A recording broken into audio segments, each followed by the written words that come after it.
So রিটার্নের বিষয়টা আপনি দেখছেন, তাছাড়া অন্যটা দেখেন। এখন আমার এখানে যে স্ক্রিনটা, এটা তো এই যে উপরে একটা স্ক্রিন চলে আসে না হ্যাঁ, হ্যারু সাহেব, এটা ছোট করে কি রাখা যায় কিংবা বন্ধ করে এটা দেওয়া যায়? এটা হচ্ছে ওই যে ক্রসে ক্লিক করেন, ক্রস করে চলে যাবে। হ্যাঁ, এটা রেখে হ্যাঁ, দেন। Good, thank you. এখন যেটা আপনাদের এই যে আবার হচ্ছে ওটা ক্রস করে রাখেন। হ্যাঁ, আপনাদের যে এটা দরকার কম্পিউটার অপারেশনের মধ্যে, আপনাদের পরীক্ষা নেব, পরীক্ষার অনেকগুলো কোশ্চেন আছে। সো গত ক্লাসে দেখাইছি শুধুমাত্র হচ্ছে অফিস ওয়ার্ডের কাজগুলো। হ্যাঁ, ওই হ্যাঁ, ভিডিওটা আপলোড দিয়ে দিছি, চাইলে দরকার হলে আপনি দেখে নিন। ঠিক আছে, ইউটিউবে দিয়ে দিছি, লিংক দিয়ে দিব। ওকে। আর হচ্ছে অফিস ওয়ার্ডের, অর্থাৎ অফিস ওয়ার্ডের যাবতীয় যে ক্লাসগুলো আসে সেগুলো দেখাইছি গত ক্লাসে। অফিস ওয়ার্ডের মধ্যে হচ্ছে এটা দেওয়া ছিল, গ্রুপে দিছি, ছবিটা পেয়েছিলেন? অফিস অর্ডার কিছু, হ্যাঁ পাইছে। হ্যাঁ, এই যে গ্রুপে দিয়েছিলাম, এই গ্রুপে। সো এইখান থেকে এই জিনিসগুলো হচ্ছে অফিস ওয়ার্ডে দেওয়া হয়েছে। এখন অর্থাৎ আপনার অফিস ওয়ার্ডে যে কাজ আসবে, হ্যাঁ, সিভি মাস্ট আসবেই। এখন সিভি কোন ধরনের আসবে, কোন চেহারার আসবে, এটা কেউ বলতে পারে না, কিন্তু আমি কয়েকটা আর কি সাজেশন দিতে পারি। একটা সিভি, দ্বিতীয়টা মেল মার্কস, মানে মেল মার্কসটা পারেন তাই না? হ্যাঁ পারে। Okay, good, thank you. So office ওয়ার্ডের কাজটা শেষ। তো আজকের যে কাজটা যেটা আমরা করব, সেটা হচ্ছে অফিস ওয়ার্ডের শেষের পরে এক্সেল এর কাজ। তো এক্সেল এর কাজের ভিতরে আপনাকে একটা এক্সেলে দুইটা কাজ দিবে। বললাম একটা এক্সেলের মধ্যেই দুইটা কাজ দিবে।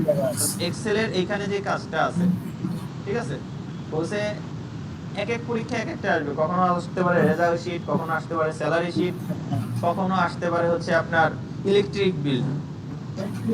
ঠিক আছে, সো এখন আপনাকে যে স্যাম্পলটা দিচ্ছি কয়েকটা, আজকে আমরা যেটা করব সেটা হচ্ছে ইলেকট্রিক বিল। এগুলো আপনারা পারেন করা, আমি হচ্ছে জাস্ট আপনাদেরকে দেখাই দেবো যে জিনিসগুলো আপনি পারতেছেন না কিংবা ভুল হইতে সেগুলো দেখাই দেবো।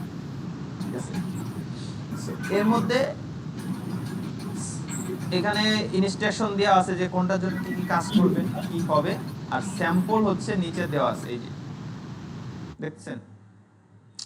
সো এটা হচ্ছে ইলেকট্রিক বিলের, একটা ইলেকট্রিক বিলের প্রথমে হচ্ছে আইডি নাম্বার, তারপর হচ্ছে কাস্টমার নেম, মিটার নাম, মিটার রিডিং ডেট, এবং ডেটের এটা ফরম্যাট ইউজ করতে হবে। ঠিক আছে, আমরা লিখে দিলে হবে না যে আমি লিখলাম ডিসেম্বর, লাইক দ্যাট হচ্ছে আমি এখানে গেলাম, এক জায়গাতে লিখলাম এখানে হচ্ছে ডিসেম্বর, তারপর হচ্ছে দিয়ে কমা দিয়ে লিখলাম, এরকম লিখলে হবে না। ঠিক আছে, সো এটার জন্য দেখেন এখানে দিয়ে আছে ডিসেম্বর 15, 2023। এখন যদি আমি দিই ডিসেম্বর 15, 2023 দিয়ে এন্টার দিলাম। ওকে, সো এটা যে দিছি এটা কিন্তু নরমালি আছে। আপনারা তো বুঝেন যে হচ্ছে এক্সেল এর সেলগুলোতে ফরম্যাট দেওয়া যায় তাই না? সো এইখানে ডিসেম্বর 15, 2023, তারপর এটা ডিসেম্বর 11, 2023, 10, 2023 এরকম। সো এটাকে আমরা প্রত্যেকটা কাজ যখন করব সবগুলো ফরম্যাট অনুযায়ী ফরম্যাট আলাদা আলাদা ফরম্যাটে দিব, এবং উপরে ইনস্ট্রাকশন দেওয়া আছে। ইনস্ট্রাকশন গুলো এখানে দেওয়া থাকে, এই যে মিটার রিডিং ডেট, হ্যাঁ এই যে দেওয়া আছে, এই জন্যই বলছি মিটার রিডিং ডেট।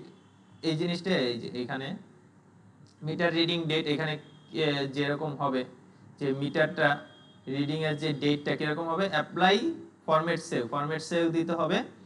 ফরম্যাট সেলটা যেখানে হবে উইদিন ডেট, এবং সেলের মধ্যে ভ্যালিডেশন দিয়ে দিতে হবে যে ভ্যালিডেশন মাস্ট বি এত তারিখ থেকে এত তারিখের মধ্যে হবে। এটার বাইরে ডেট দিলে যাতে না আসে, অর্থাৎ জুলাই 1, 2023 থেকে জুন 30, 2024 এই ডেটের মধ্যেই হবে, এর বাইরে দিলে নিবে না। ঠিক আছে, এই জিনিসটা।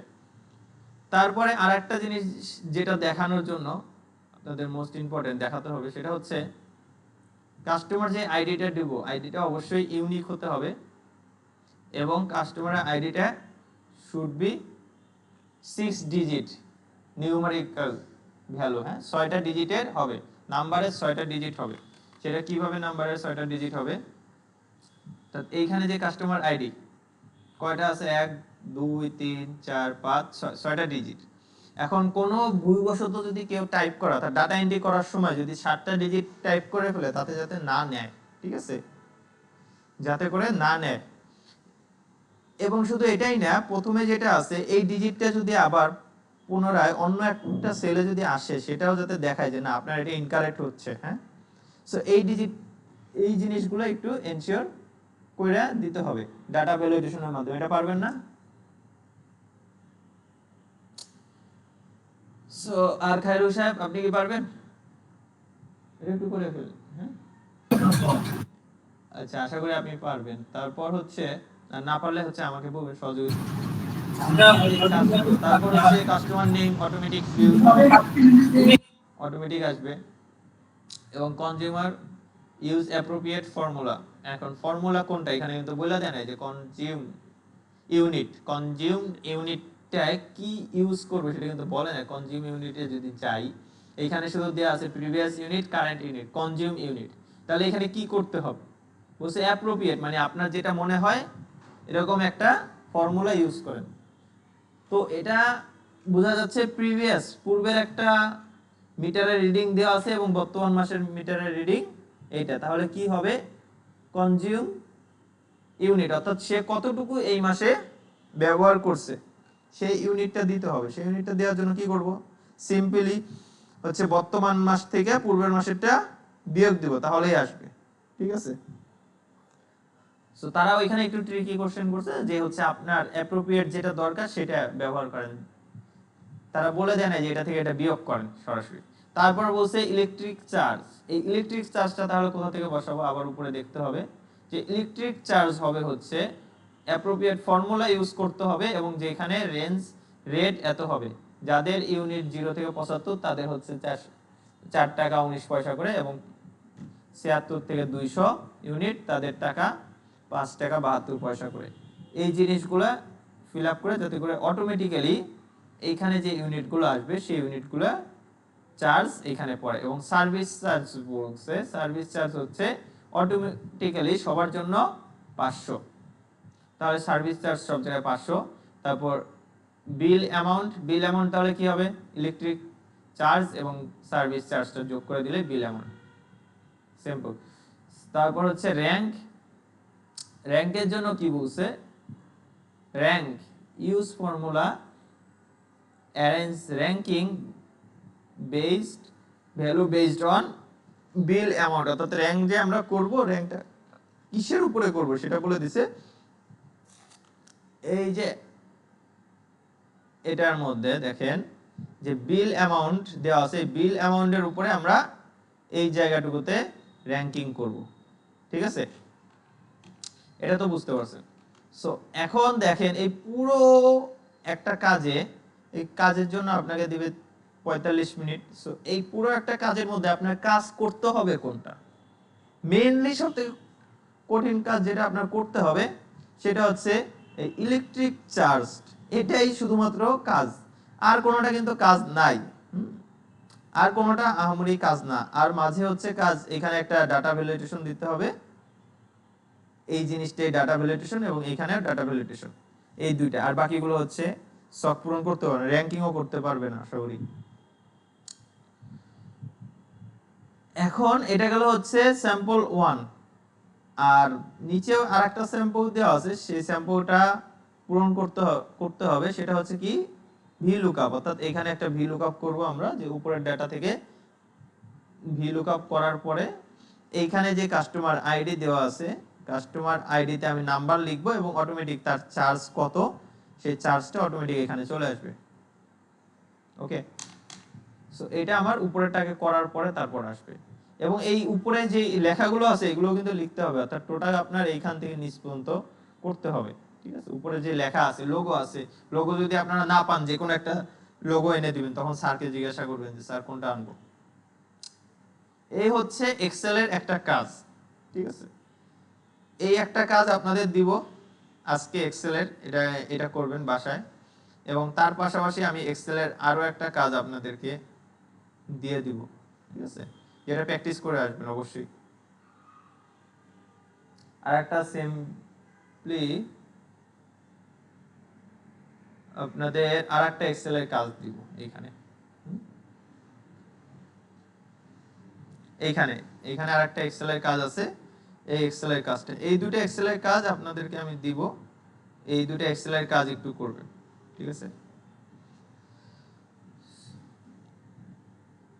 এই দুটো এক্সেল এর কাজের এখানে যে ডিসকাউন্ট পিরিয়ডের জন্য দেওয়া আছে উপরে কন্ডিশন গুলো দিবেন এবং কন্ডিশন গুলো অনুযায়ী যেখানে যেটা বসাতে হবে সেটা বসাবেন আশা করি এটা পারবেন এটা কাজগুলো করে জমা দিবেন গতদিন যারা কাজ করছেন কয়েকজন আমাকে জিজ্ঞেস করছেন যে কি হবে না হবে এই বিষয়গুলো আলোচনা করছেন সো আর বাকি যারা আছেন তারাও কাজগুলো করবেন এবং কাজগুলো করে জমা দিবেন তাহলে বুঝতে পারবো এবং গ্রুপে শেয়ার করতে পারেন যে এই কাজটা আমি করতেছিলাম করার সময় যে এই কাজটা এখন সমস্যা হচ্ছে কি সমাধান কি করতে হবে সো এই জিনিসগুলো শেয়ার করলে তখন আরো ভালো পাবেন ঠিক আছে সো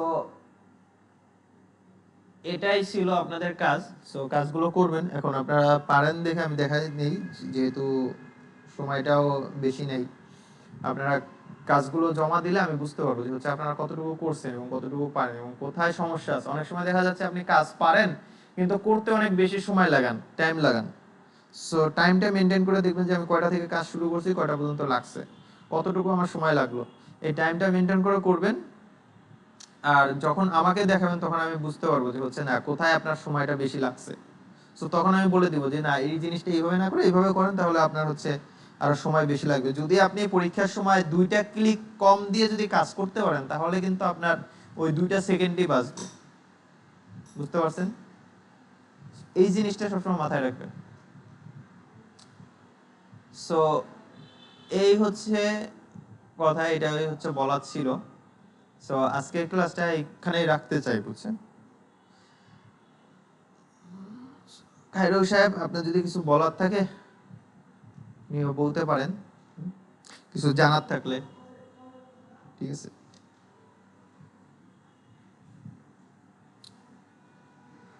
হ্যালো শুনতে পাচ্ছেন আছেন আপনি